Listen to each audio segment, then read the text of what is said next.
உலகின் முதல் மனிதன் எப்போது தோற்றம் பெற்றானோ அப்போதே தமிழ் மொழியும் தமிழ் இனமும் தோற்றம் பெற்றுவிட்டன. உலகின் முதல் மனிதன் தோன்றிய இடம் என வரலாற்று ஆய்வாளர்களினால் கருதப்படும் இடம்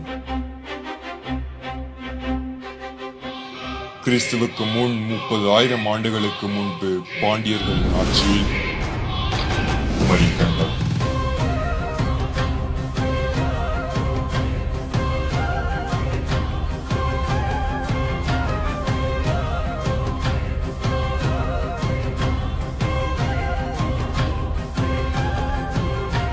நாற்பத்தி 49 நாடுகளையும் பளிரு குமரி போன்ற வளமிக்க ஆறுகளையும் குமரிமலை மணிமலை போன்ற மலைகளையும் தென்மதுரை கபாடபுரம் செழிப்பான நகரங்களையும் கொண்டு மாபெரும் சாம்ராஜ்யமாக இந்த உலகின் மிக பெரிய தமிழ் கண்டம் இன்று கடலுக்கடியில் அமைதியாக உறங்கிக் கொண்டிருக்கும் உண்மை நம் எத்தனை பேருக்கு தெரியும்? இன்று தனித்தனி நாடுகளாக உள்ள இந்தியாவின் கன்னியாகுமரி, ஆஸ்திரேலியா, தென் அமெரிக்கா போன்ற நாடுகளை இணைத்தவாறு இருந்த இடம்தான் குமரி கண்டம்.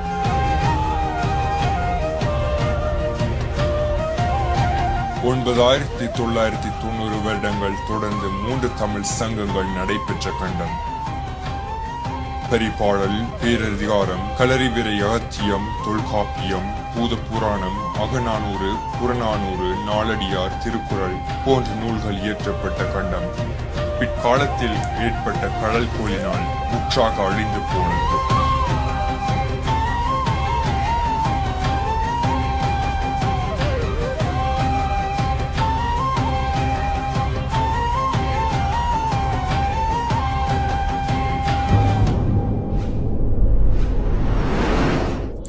அதன் பின் தோன்றிய உலகத்தின் தமிழின் பொற்காலமாக தென்னிந்தியாவில் ஆதிக்கம் செலுத்திய மூவேந்தர்களின் ஆட்சி இருந்தது.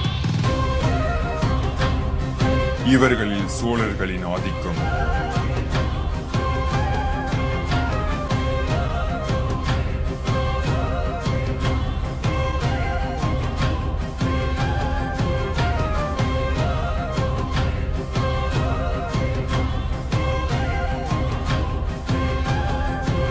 ராஜராஜ சோழன் மற்றும் அவனது மகனான ராஜேந்திர சோழன் ஆகியோரது காலத்தில் மத்திய இந்தியா, ஒரிசா மற்றும் வங்காளத்தில் சில பகுதிகள் வரை கூட பரவி இருந்தது.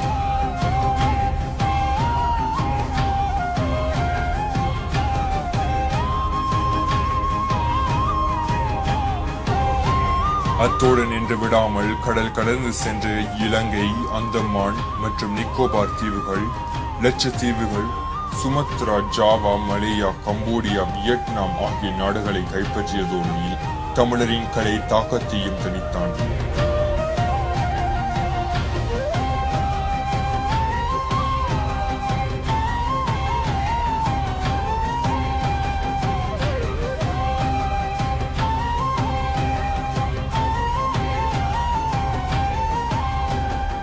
அதற்கு உதாரணம் தான் கம்போடியாவில் உள்ள அங்கோர் வாட் என்னும் கோவிலாகும்.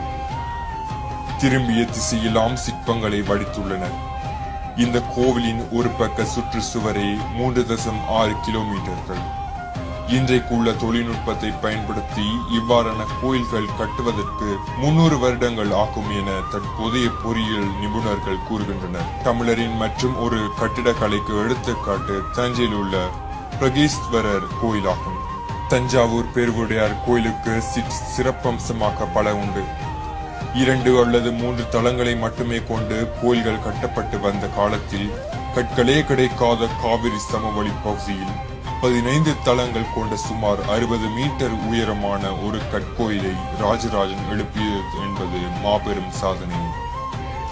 அது மட்டுமன்றி கல்வெட்டுக்கள், சிற்பங்கள், ஓவியங்கள், வழிபாட்டுக்கு செப்பு திருமணிகள் என்று பல புதிய அம்சங்களையும் இத்திருக்கோயிலில் புகுத்தி கோயில் மற்றும் கலை ஒரு புரட்சியை ஏற்படுத்திய சோழர்களுக்கு நிகர் வேறு எவரும் இல்லை. இவ்விரு கட்டடக்கலையும் தமிழர் செய்த அதிசயம் என்றே கூறலாம்.